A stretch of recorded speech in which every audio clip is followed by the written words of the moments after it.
জীবনে এমন অনেক পরিস্থিতি আসবে যখন আমাদেরকে সাহসিকতার পরিচয় দিয়ে সেই পরিস্থিতি মোকাবেলা করতে হবে। যেটাকে ভয় পাওয়া যাবে না, নিজেকে গুটিয়ে ফেলা যাবে না, বরং সেই ভয়ের মুখোমুখি হতে হবে। আমাদের শিখতে হবে কিভাবে জয়ী হওয়া যায়, আর জয়ী হতে না পারলে অন্তত হেরে যাওয়া যাবে না। ক্ষমতাধররা কখনোই চাবে না তার প্রজারা শিক্ষিত হোক কিংবা এগিয়ে যাক, কারণ যে জাতি যত শিক্ষিত তারা ততটাই উন্নত। তাই নিজেকে ভালোবাসতে হবে, ভালোবাসাতে হবে।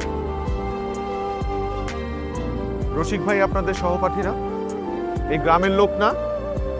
তাহলে আমাদের কি উচিত না রসিক ভাইকে উদ্ধার করা, আবার ক্লাসে ফিরিয়ে নিয়ে আসা?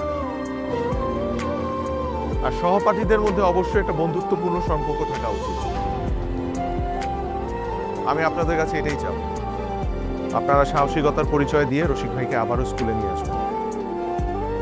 জি স্যার। Thank you.